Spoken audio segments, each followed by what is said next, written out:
Hey everyone, this is Elenbaas from Nightlight Astrology. Today we are going to take a look at the Sun in Scorpio moving into the Grand Water Trine with Jupiter and Saturn, while it is also moving closer to an opposition with Uranus, which will be forming at the same time as a new moon and a Mercury cazimi in the middle of next week. This is the Sun creating a major revolutionary moment. This is on my list of new moons in 2025, at the very top of my list for one of the most dynamic. And so the Sun moving into this dynamic right now is what I want to be meditating on going into the weekend, because I think that's going to prepare us for what's to come next week, which we'll also be spending a significant amount of time with on the channel next week. So anyway, that's our agenda for today. Before we get into it, remember to like, subscribe, hype us, all of the things. But especially subscribe. We are trying to get to 100,000 subscribers on the channel by next year. And for anyone who watches us regularly but is not yet subscribed, taking a single second to just click that subscribe button helps us grow so much. We really do appreciate it. You can find transcripts of any of these daily talks on the website, which is nightlightastrology.com. Tomorrow, we begin our journey into the next year one cohort. Our first year astrology program, Ancient Astrology for the Modern Mystic, begins tomorrow. It's not too late to join. Of course, you can follow along with the live webinars as they are hosted, but you can also watch the recordings at your own pace. There's forum discussion help, so you can ask questions throughout the whole year. If you're following along at your own pace, we're there for you. But also there's lots of live Q&A sessions and live tutoring sessions that are hosted. So the program is really meant to meet you where you're at, for however much you can attend live or have to follow along remotely. Anyway, at the bottom of the page, you will find the enrollment options. I want to highlight the need-based tuition. It is not too late to use that need-based tuition option if you're someone who'd like to take the course, but you just need a little bit of flexible pricing to make sure you're not going outside of your means. We want to make sure that people that reflects an investment in the course, but one that doesn't put you in harm's way. So please do use that. That's there for people to make sure that this sacred topic remains financially accessible. All right. Well, on that note, at the end of today's talk, there's an informational video I'll be sharing. So if you want to learn more about the program, stick around after I sign off. There'll be more there to tell you everything the program includes. But I'm so excited to start a new group. We have lots of new students coming in. I'm very excited to meet with you all and really get deeply into this subject I love. I think my programs are some of the best things I've created. Of course, they've been refined and honed over years with now a staff and team that's there to help in everything we do. So I just welcome you all into the Nightlight community. Those of you signed up and are about ready to take this journey with us. We're really excited to meet you, and we'll see you in class this weekend. Okay. On that note, let's take a look at the real-time clock. First of all, I just want to highlight the timeline and the details that I'm looking at before I give you a list of 5 things to watch for. This list of 5 things to watch for that I'm working with today is based on my morning ritual with the I Ching. I've included this a little bit more recently. Sometimes you guys who watch my channel for a while know that sometimes the I Ching makes an appearance. I am going to be sharing with you some nice passages from the I Ching, a very specific reading given the astrology of the next week that I sat with this morning as I wrote my talk for the day. So that will play a role in the 5 things to watch for. But before I get there, let me just again tell you about the details. Here we are, Friday, November 14th. The sun is at 22.5 Scorpio. And you can see, oh, big arrows out. You can see that the sun is going to be trining Jupiter and Saturn. It's just a couple of degrees off, and we'll be making that trine by Monday. So we go to Monday, November 17th, just a few days from right now. And now you can see, oh, tiny arrow now. And now you can see that the Grand Water Trine is exact. This connection between all 3 planets is something I've spent exploring the Grand Water Trine itself in a number of previous episodes. You could look back, do a little Grand Water Trine search on my channel. You're going to find lots of videos over the past couple of months where I've talked at length about this major watery signature in the sky. What I want to do today is just say a few brief things about that part of it, but then recontextualize this Grand Water Trine within another sequence of events that's happening that is very, very powerful. So let's take a look at that next. What's happening as the Grand Water Trine forms next week is the sun is getting closer to an opposition with Uranus. So this Grand Water Trine that the sun meets with Jupiter and Saturn is immediately followed by a Sun-Uranus opposition, which is a major astrological event that we if you've been around my channel for a while, I always cover the Sun Uranus oppositions. And the new moon will be forming in Scorpio at the exact same time as this opposition, while Mercury is also cazimi. Let me just show you more specifically what this looks like. I'm going to advance this by hours so we can get to the exact hour of the new moon. Here is the exact hour of the new moon. This is Thursday, November 20th, about 12:40 a.m. Central Time. So that's going to be 11:40 p.m. Mountain. You might be still kind of late evening on the West Coast or what have you, but you get the idea. This new moon is forming. Notice that Mercury is right at the heart of the sun. So as the new moon forms, very rare that we get a Mercury cazimi at the exact forming of a new moon. So the new moon cycle toned by a powerful Mercury cazimi.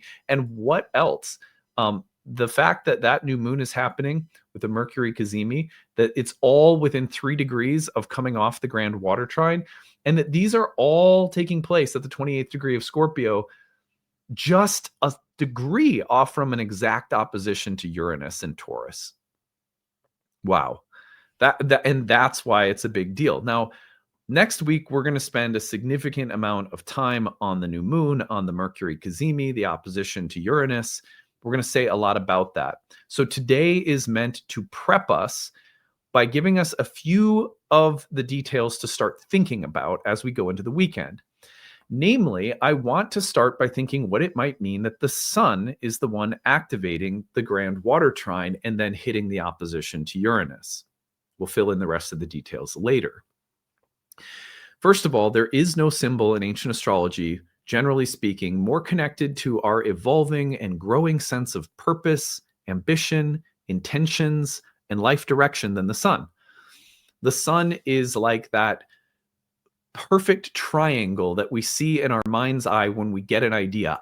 This is what I'm going to do with my life. This is the direction we're going to head in as a couple. This is the direction I'm going to take my business in, or this is where I'm taking my spiritual practice or my health or whatever. We are all living with ideals that come up and flash like golden, beautiful images. They're like perfect triangles in the Platonic mind of the universe, And then we set that ideal before us and we say, I'm going to try to get my life to match that ideal as closely as I can. If my life in some area of my life can come to resemble that ideal as closely as possible, then I'll be happy. And we often find the evolutionary journey of life is about getting as close as we can to that ideal. And then we get there and we go, oh, well, that does give me some degree of satisfaction or happiness, And as soon as we get there, usually we go, what's next? Which is why ancient mystics said we keep incarnating. And we have a new sun sign and a new birth chart in a new lifetime, because there will be a new collection of images that shape and steer a broad sense of ambition, purpose, and direction in a new lifetime. But within a lifetime, week by week, month by month, year by year, decade by decade, there are new directions, new ambitions, new intentions, little micro ones that appear in life, in all the different areas of life regularly. And that evolving sense of what's the triangle I'm chasing? What's the ideal I'm trying to approximate? Why do I think it will give me happiness? What comes into my life and gives me some ideal and convinces me, yes, this will provide me with happiness? How does that desire manifest in us? Those are the philosophical questions that the sun also gets us to reflect on as we evolve, pursue our ideals, get as close as we can to them, and then reflect upon why we ever did that in the first place. Right? And this is human, and it's beautiful, and it's interesting. It's like a choose your own adventure book. So here's the sun activating the Grand Water Trine. As the sun activates it, and the reason I'm saying the sun activates it's because it's the fastest moving planet. When you have weightier planets like Jupiter or Saturn just sitting there slowly moving, and they're connected by a trine, and then you have a third piece that comes in and activates the third leg of the triangle, so to speak, that fast moving planet is the one through which the slower two are typically experienced. So let's go back to Jupiter and Saturn. What do we know about those two planets, and how might the sun, with its sense of evolving purpose and direction and ambitions, activate the Jupiter-Saturn part of it? Well, Jupiter and Saturn, we've been talking about on this channel in the synodic cycle, represent the evolution of structures in our life, structures that are meant to grant a sense of meaning, coherence, purpose. I've mentioned this many times, but Jupiter in the world gives rise to things like universities, religions, the justice system, governmental systems that ideally are supposed to be vessels of meaning and purpose and order, divine order. A justice system ideally keeps things fair and equitable. A religious system ideally keeps us connected to the divine enchanted cosmos. A university helps us to learn more about truth and dharma. So what is reality? These are ideally what these systems, Jupiterian systems, are supposed to do for us. But we go through so many changes in our life with respect to how wisdom and understanding and the structures are evolving. For example, Jupiter-Saturn dynamics are known for coming about at times where legal systems are changing, governmental regimes are changing, institutions are changing, laws are changing, the paradigms of religion and education are changing. But when we boil that down to on a personal level, it means how are the structures of our lives changing to accommodate new understanding and new wisdom.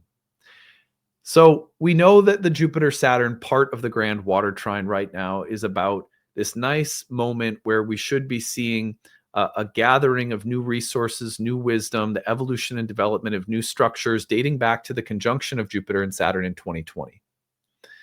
And that should feel like something that's happening in our personal lives in one way or another. We could notice it societally or what have you. But now we see the sun coming in to activate this Grand Water Trine. And so the connection between life purpose, life direction, and the ongoing revision or development of new structures that are accommodating new wisdom. That's how you put it all together. It sounds like a lot. And sometimes it's hard to see our lives from, that 20,000 foot perspective. So we can identify where are the structures changing? How are the paradigms changing? How am I growing in wisdom? And how is that redirecting my sense of life purpose? How are my ambitions being shaped or reshaped right now as wisdom and structures are growing and changing? But this is a good moment to be reflecting on those things, is the point. Now, simultaneously, the element of water suggests that all of this may be toned by themes of greater emotional maturity, greater depth of emotional awareness or intelligence, healing emotionally, nurturance, emotional connection with others, bondedness, and healthy forms of attachment or interdependence, all water themes. So you put all of that together, it's a pretty powerful moment. It's a moment where life purpose, direction, our ambitions are being redesigned, redirected as deeper forms of emotional intelligence are rising up, and also asking us to revise much broader, bigger paradigms and structures in our lives. Okay, so that's like the celestial engineering language, right?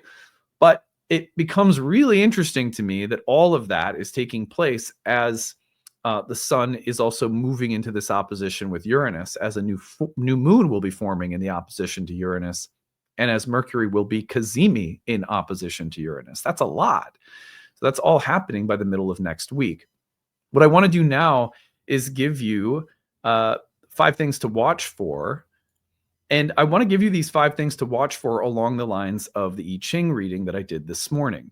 That when I asked the I Ching to give me some insight for the preparation of this talk, which is something I frequently do, by the way, sort of behind the scenes. One of the way that I phrased the question was, what do we make of this Grand Water Trine being activated by the sun, given the upcoming oppositions to Uranus that are also forming at the exact same time? This is the reading that I got. Hexagram 62 changing to hexagram 15.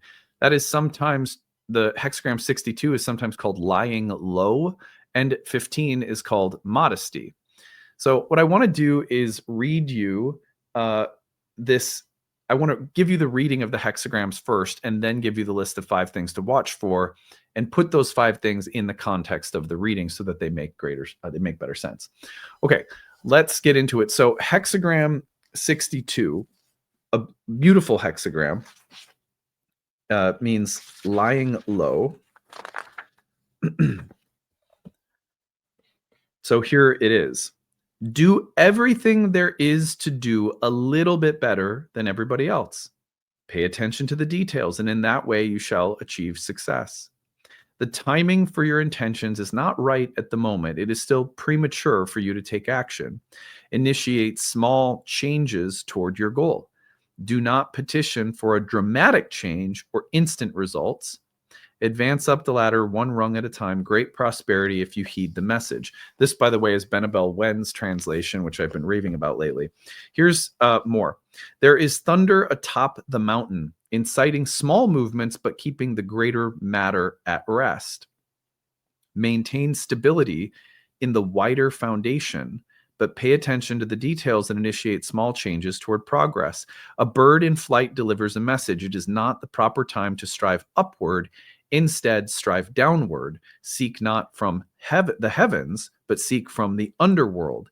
Seek not to compete with heaven, but if you strive ambitiously, then seek to understand the shadows. Strive downward, not upward. Let the downward striving hoist you up. Great prosperity and fortune if you heed the message. That's also, by the way, one way that the I Ching has of saying, you'll be in trouble if you don't. It is not time for expanding. It is time for refining.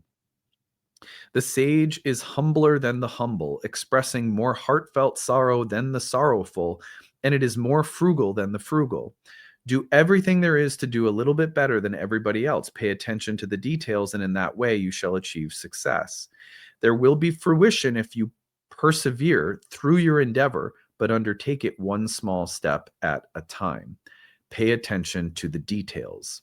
Notice how many times we're instructed to pay attention to small things, to small detailed things, to doing things just a little bit better than people often tend to do them because you're paying attention to those small things rather than brushing over them because you're obsessed about getting to the next thing or achieving some great big thing. In the opening lines, hexagram 62 warns not to be overly ambitious in trying to overpower heaven's will and nature. The short-term gains yielded from such ambition will be eclipsed by the long-term disasters that ensue. The progression of the first 6 lines relay that narrative and what will happen if the warnings in the opening line is not heeded. Do not ascend, but you may endeavor to descend. That is really fascinating. Now, before I go on, I just want to share a few initial thoughts about this. When this hexagram came up for me, the first thing that came to my mind is the fact that this Grand Water Trine is bringing a flood of very powerful energy or emotions. And then immediately Uranus, there's a big opposition from Uranus to Uranus. To me, that speaks to the feeling that we may be tempted by the desire to do something big or to create a major shift or to create a very profound breakthrough. But this hexagram coming up in relation to these events suggests almost exactly the opposite, where it says something like, if you want a really big change, be careful not to push for it too hard, too fast, too quick, because there's something about this moment that's not conducive, even though there's a revolutionary impulse or a revolutionary desire or intention or vision, that following that impulse too quickly, too recklessly, things are not going to work. There are revolutionary moments in our lives where if you look back on it, you can identify, yeah, this was a revolutionary moment. However, the way that the impulse was followed, it didn't work out. I can't tell you how many times I've done readings for people that are truly in a revolutionary moment in their life, but they don't pay attention to the timing. There's like an alignment that gets missed. And because of missing that alignment, they're not able to almost like receive the catalyzing force of the revolutionary impulse. And so instead it becomes destructive, or they follow the wrong thing, or they do something that's lacking substance. It's like the impulse of being in your mid 40s and wanting to act out because you're in midlife, and you buy a car that doesn't actually satisfy the revolutionary impulse of the soul. Instead of buying a car, you need to make a change to your heart, your soul, your consciousness, but you buy a car instead. You followed the impulse, but not in alignment.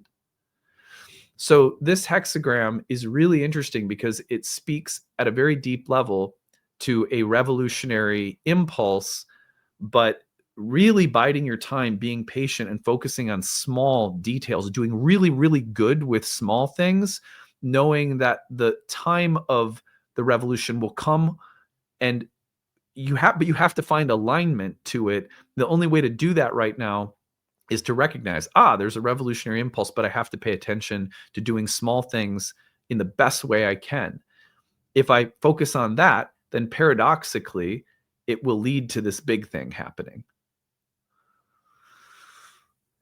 A lot of athletes talk about this. A lot of athletes talk about, if you focus on just fine-tuning the basic things, that then, doing the basic things over and over and over again leads to it's like a cascade effect, and suddenly you're an all pro. You've gone from like average player in a professional sports league to one of the best.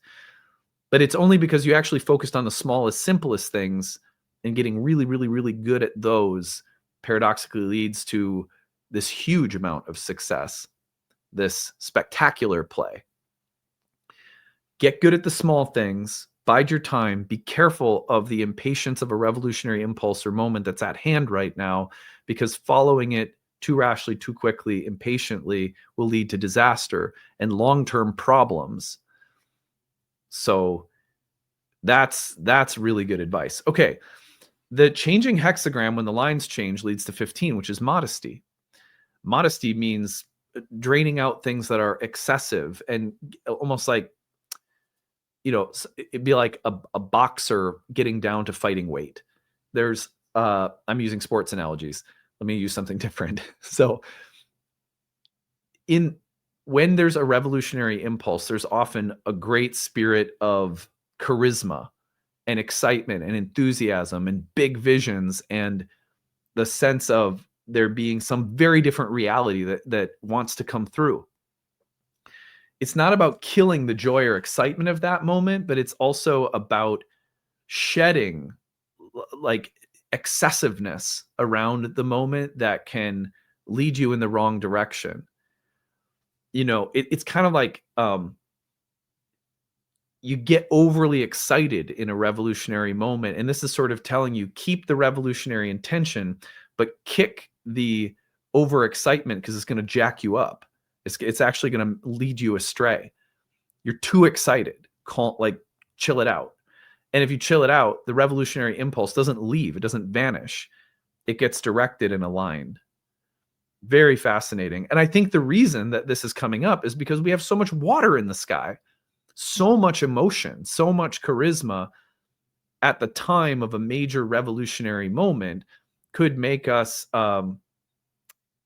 if we don't work to kind of control and channel those emotions, it could push us into premature activity, trying to get too big too fast, etc. Now, the line that was changing in particular in this hexagram was number 4. Fourth line, there is no blame. That which should have come to pass was missed. Forward movement will surely encounter adversity. Do not unduly delay. Do not engage in prolonged undertakings. So this line is really talking about how time is of the essence. Time is of the essence. For matters in progress, get them to completion as quickly and expediently as you can. Don't delay. Do not procrastinate. So on the one hand, if you're trying to finish something, but you're getting stuck, this line often says, wrap it up, like conclude it, finish it. The revolution might be, rather than letting yourself get stagnant or letting yourself get stuck, like bringing something to completion or closure in a resolute, determined, quick way. But that's an instruction for things that are in progress that you've been dilly-dallying with, that you've been struggling to bring to conclusion. If you need to break up with someone and you've been knowing you need to do it and you've already decided you're going to do it, but you've been dragging your feet, this is sort of like saying you're going to make the whole thing worse if you don't just do it. So there's something interesting about this line in particular within the overall wisdom of the hexagram, which has to do with right alignment within a revolutionary moment and sort of like being small, not big within a revolutionary moment as the way to become aligned with it. And this line in particular seems to be saying, on the one hand, if you're in the midst of some revolution in your life in this moment and you're dragging your feet, like zip that shit up, get it done. But on the other hand, the second part of this line says this. Something that should have come to pass is being diverted because of an interference from human will. So this line talks specifically about missing divine timing, missing it because you're dragging your feet, or missing divine timing because you become excessively willful. But in either case, the overall message of the hexagram, as well as the changing hexagram, which is modesty, has to do with aligning yourself in a revolutionary moment by sort of draining the drama around it and focusing on small things, which almost seems like it's counterintuitive, because again, you would think, well, if I focus on small things, I'm not going to create this big revolutionary thing. But when you feel the impulse of major changes coming through, this hexagram in the I Ching is talking about getting yourself correctly aligned with it. And to do that with this one has to do with not getting too excited, not getting too big, not being too fast, and trusting that the revolution is guiding you. You are not steering it. And that's why this line in particular says that there is a possibility you can miss a moment because you become overly willful. It's exactly like that guy in his mid-40s at midlife who really needs to make a substantive life change and gets a car because he's being too willful, because he's not listening to what the soul actually needs for that change to become real. So 5 things to watch for given this reading from the I Ching. First of all, just note that with the sun creating the Grand Water Trine, there's a strong force or collection of feelings and forces that is coming through with the desire to break the mold and to change things creatively. But the point is not to let those feelings get so big and so overwhelmed that we become impulsive or that we lose our modesty or our humility. We want to be a channel for these things, not the dictator of them. That's a very important little lesson here. Number 2, release moksha and liberation. If you've been dragging your feet, it's time to let something go, or it's time to finish something up. Don't dally, don't dilly-dally. And this moment is about liberation, and it's about creating a new paradigm, or it's a revolutionary moment that wants to create greater freedom, moksha, and liberation, but we have to follow its intelligence rather than forcing it. So trust that the release, the moksha, the liberation comes when you either wrap something up and don't drag your feet, or allow it to happen in its own time, in its own way. Lying low, going downward. When you feel that revolutionary impulse, there's no better time to just clean out your closet, to just do the simple things in front of you the best you can. The force of that revolution will have its own way of interjecting within the flow of normal daily events, how it's going to happen. Don't try to force it. Lay low, go downward, do the small things, focus on this day, this task, this present moment, one after another, and the revolution will birth you rather than you trying to birth it. A temptation of force. In order to create change, we might mistakenly think I have to actively oppose someone or something. I have to win, I have to overthrow, I have to conquer, I have to dominate, I have to force, I have to push. All of these may be temptations right now to be very careful of. And then finally, if I think to myself, there is only the divine timing of this. There's only it is inevitable that release, that moksha, that this collection of feelings and forces and liberation or freedom or revolution will occur because of the gathering of this energy or this momentum. If we trust that, then we can get out of the way of it. And the evidence that we're trusting it and getting out of the way is the modesty, the patience, the humility, the curiosity, the way that we hold excitement. We don't have to banish it and become, artificial stoics, but we have to hold it in the right way. Okay, well, that's what I have for you guys today. Some ways of thinking about this gathering tide of water coming at a super Uranian moment in the next week. I hope that this has been a useful way of preparing yourself psychically for what's to come. I want to tell everybody, after I sign off, the information about the Year 1 course we start this weekend. Come study with us. Come learn astrology, deepen your connection to this language. Can't wait to see all of you who have already signed up there. It's going to be a great journey that we take together. I really can't wait. Also want to remind you that the annual Kickstarter campaign launches on Monday. So starting next Monday, I will be banging the drum for the last days of 2025 to rally the support of just over 2,000 backers for our goal this year. Our goal is always to just kind of grow our support year by year. We got 2,040 some backers last year, so we'll be just trying to outdo that this year. There's a ton of rewards and really cool things you can get when you donate and support the channel. I'll be telling you all about those next week. And to round out the year here, I'll be doing a bunch of live streams and giving chart readings and really trying to rally support for the channel and all that we do at Nightlight. So thanks in advance. I can't wait to tell you more about that on Monday. Hope you have a great weekend. We'll see you again soon. Bye. Hey everyone, thanks for sticking around. I'm excited to tell you about our upcoming program, Ancient Astrology for the Modern Mystic. This is our first year course in Hellenistic astrology, and it begins again this November. In this video, I'm going to tell you about the course, the format of the course, and how to register. So let's go ahead and get into it. What is this course about? Well, if you are not familiar, ancient Hellenistic astrology is the earliest and original form of horoscopic astrology. All of the subsequent forms and schools of astrology that have existed over thousands of years come from these philosophical and theoretical roots. And so what you're doing when you study Hellenistic astrology is you're going back to understand the why behind absolutely everything. Why were there ever such a thing as houses and signs in the first place? How were the planets ever assigned to rule various portions of the zodiac in the first place? How do you use the categories of essential dignity, and why were they ever created in the first place? If you're someone like me, you like to know the why behind things, because once you understand the why, then you know how to use things more intuitively. So really the point of Hellenistic astrology, in my opinion, is not so much about going back and becoming a traditional astrologer or just being traditional for the sake of being traditional, as much as it is about grasping the roots of the entire system and paradigm. When you understand those roots, you have more intuition and understanding, which allow for you to be much more artful and fluid in the way that you speak the language of astrology.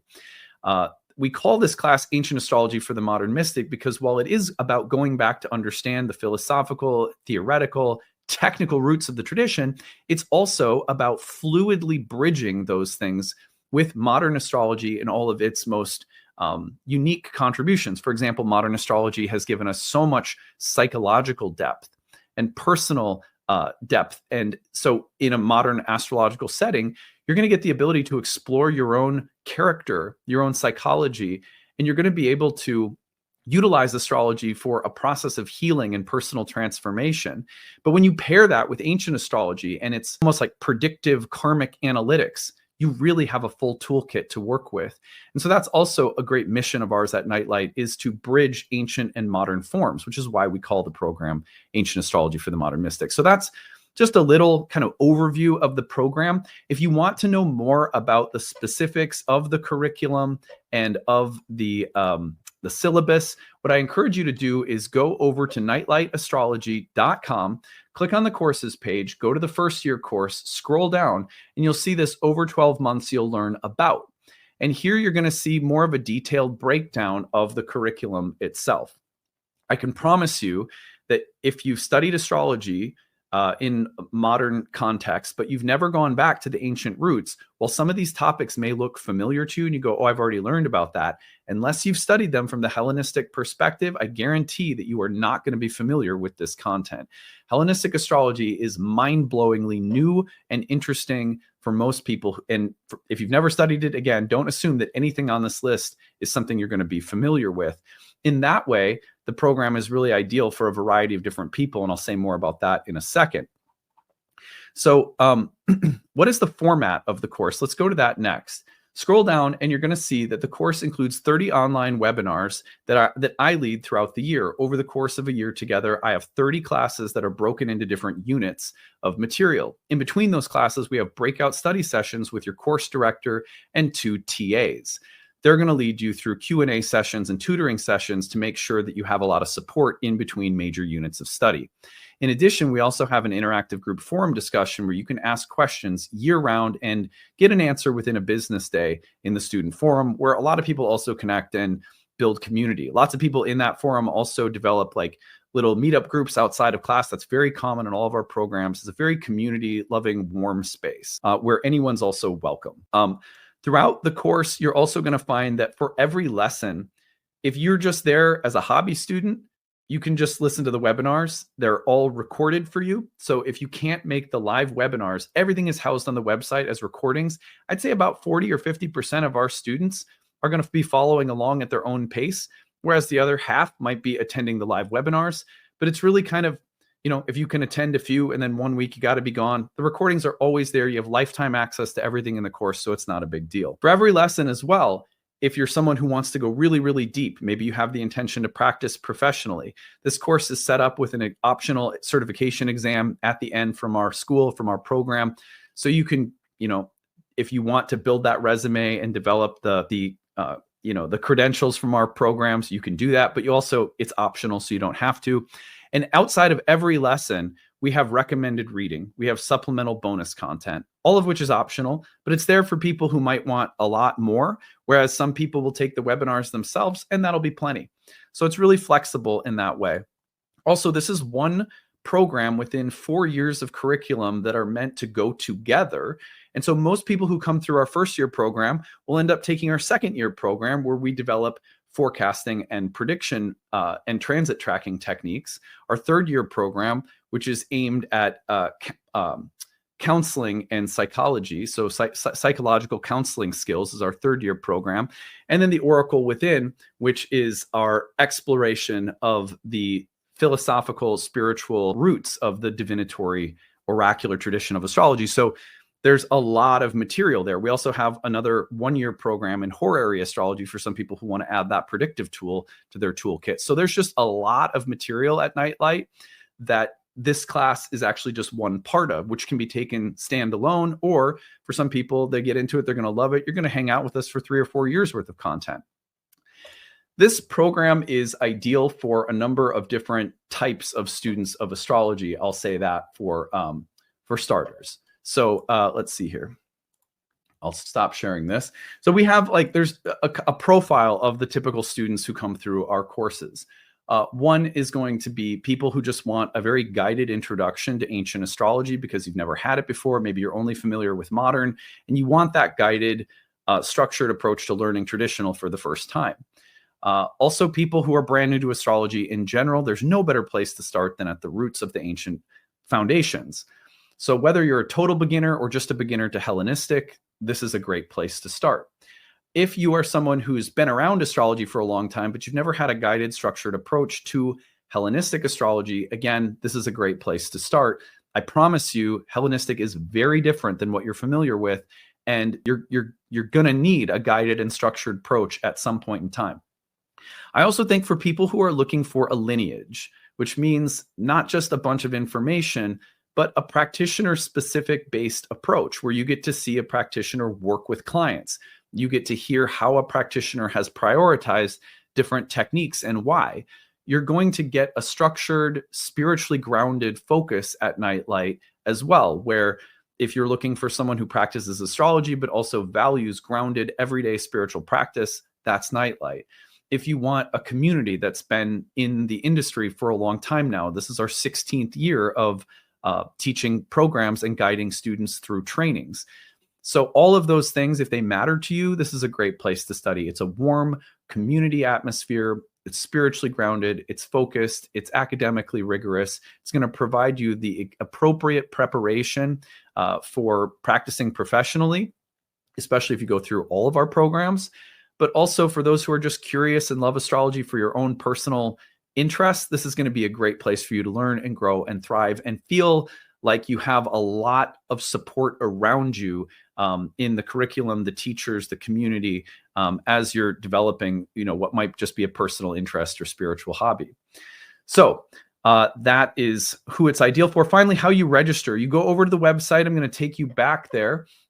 And it's at the bottom of the first year page. You're going to find that the early bird rate is in effect until October 24th. You can save significantly off the cost of the course when you use the early bird rate, where you can pay in full, or use an early bird installment rate plan. Both are going to save you off significantly off the cost of the course.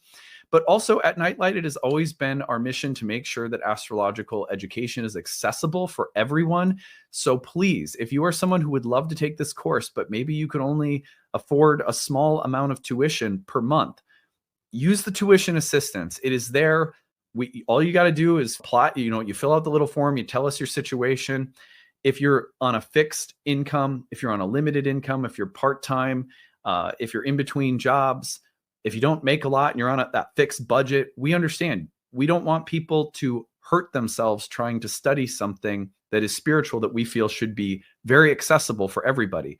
So if you're someone who could use a little help to make this program happen, for whatever reason, maybe you're a single parent or you're on disability or you're retired or you're on a fixed income, whatever the case is, use that tuition assistance. Also, people in other countries who have extreme,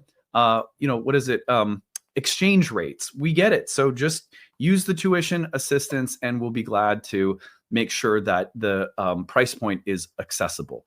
For us, as a spiritual topic, we're a business at the end of the day, but we believe that this is a spiritual topic. And so accessibility has been a part of our model for 16 years now. We've never not had one of our training programs with affordable sliding scale-based prices for people who need it. So please take advantage of that. It's all there for you. I hope to see you in classes soon. And if you have any questions about the program whatsoever, direct them to us at info@nightlightastrology.com. And I hope to see you all coming up here in November. Take it easy, everyone. Bye.